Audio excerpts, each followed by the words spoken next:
Oyez, peuple de Konoha, comment allez-vous? Bien j'espère. En ce qui me concerne, je suis trop content de vous retrouver parce qu'aujourd'hui je suis dans un mood incroyablement bon. Récemment, je discutais avec quelques amis, on s'interrogeait sur les choses qui nous avaient marqué sous ces 10 dernières années et forcé de constater que l'anime dont j'ai envie de vous parler aujourd'hui fait partie des choses ou du moins des animés qui m'ont marqué. Mais avant d'aller plus loin, il est important pour moi de vous souhaiter la bienvenue dans l'émission Si tu es curieux, émission dans laquelle j'ai envie de vous donner envie de voir ou de revoir un anime et la règle d'or c'est zéro spoil. Donc je compte sur vous en commentaire pour me dire si vous ne connaissez pas, est-ce que ça vous a donné envie d'y aller? Si vous connaissez, dites-moi ce que vous en avez pensé. Mais voilà, c'est tout ce que j'avais à dire. Trêve de bavardage, intéressons-nous au cœur du sujet.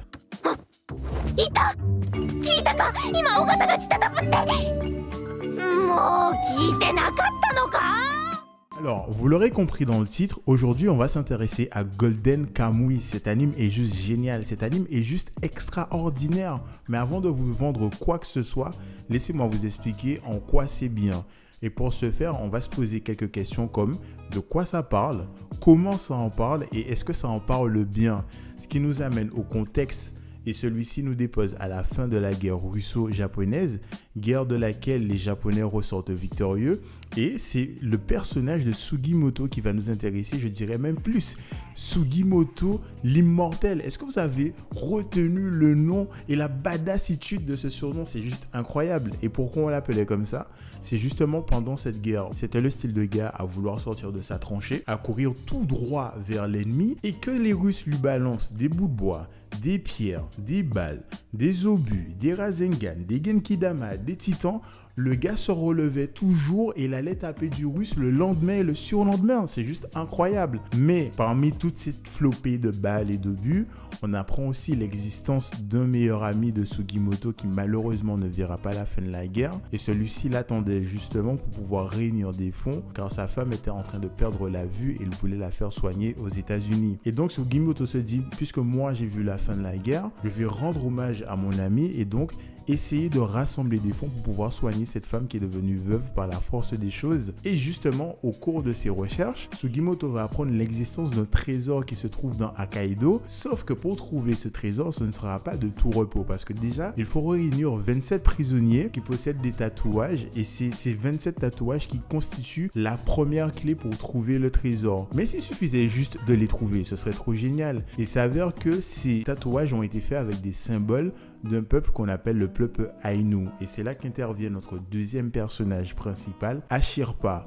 Et c'est là que notre petit duo va se former, là où Sugimoto va amener toute son expérience et son expertise militaire pour être le bras armé.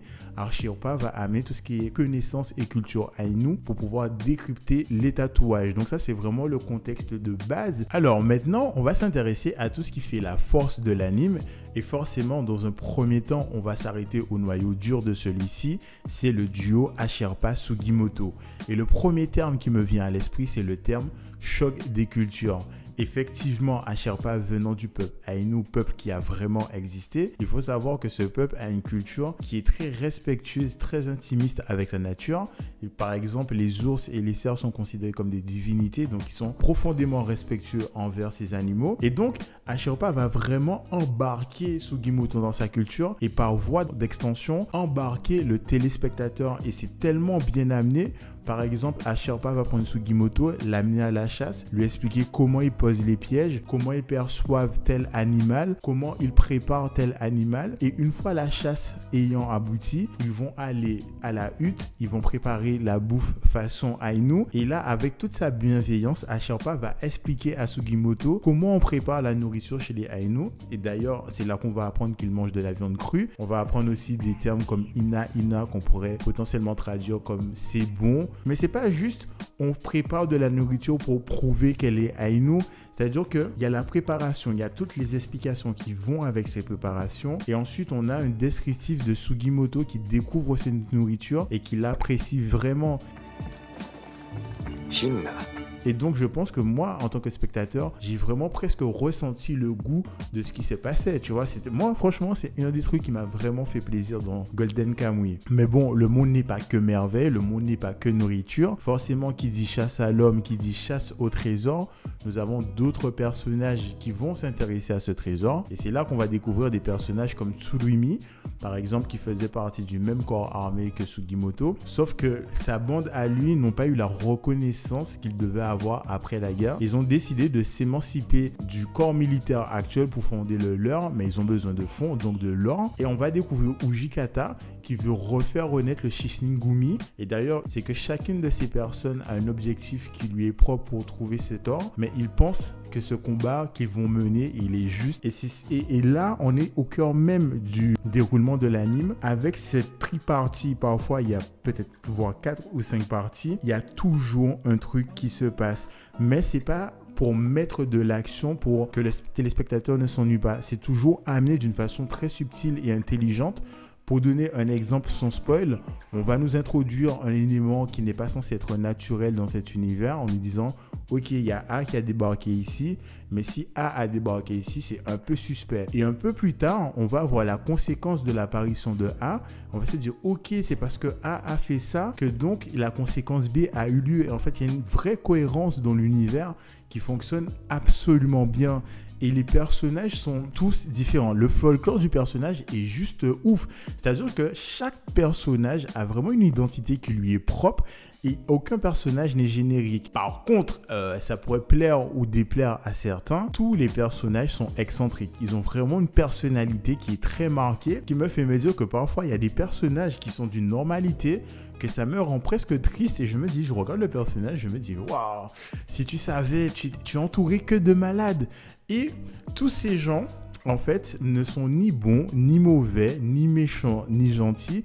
D'ailleurs, ils vont très souvent se retrouver autour d'une bonne bouffe, rigoler, parler et l'instant d'après se taper dessus pour ensuite se réconcilier. Se réconcilier, trouver un terrain d'entente parce que les enjeux ont changé. Franchement, il y a toujours un truc qui se passe, comme je le dis, mais c'est toujours très bien animé, très bien scénarisé. Que dire de plus? Cet anime est juste génial.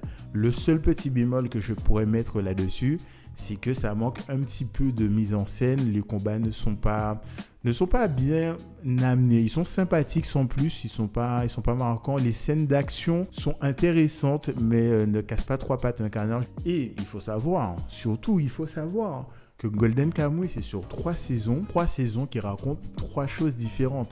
La première saison, on va se concentrer sur Sugimoto et Asherpa qui vont se lancer dans une chasse à l'homme. La deuxième saison, on va être plus en mode ok, on commence à avoir certains éléments qui permettent de délier tout ce mystère autour des tatouages, de la cache de l'or, et avec beaucoup de rebondissements, beaucoup de révélations.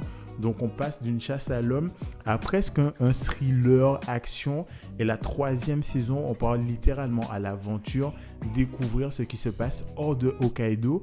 Et franchement, je trouve que c'est extrêmement bien rythmé à ce niveau-là. Donc, et à partir de là, qu'est-ce que vous voulez que je vous dise de plus? Mais supposons que je n'ai pas réussi à vous convaincre. Sachez que j'ai été sur le terrain chercher des personnes qui ont regardé Golden Kamuy. Donc, je ne pourrais pas malheureusement résumer tous leurs propos dans cette vidéo. Mais c'est avec plaisir que je partage leurs commentaires dans la description de la vidéo ou pourquoi pas en commentaire épinglé. N'hésitez pas à y jeter un œil puisque ma parole n'est pas parole d'évangile. Mais en tout cas, voilà ce que je pouvais vous dire sur Golden Kamuy. Si vous ne connaissez pas, allez-y, foncez, c'est juste incroyable. Donc, j'espère vous avoir donné envie de le voir ou de le revoir. Et si c'est le cas ou pas, dites-le moi en commentaire. Et d'ici à ce que ça se passe, je vous souhaite une très belle et longue vie. Au revoir, merci. Au revoir, merci. Au revoir, merci.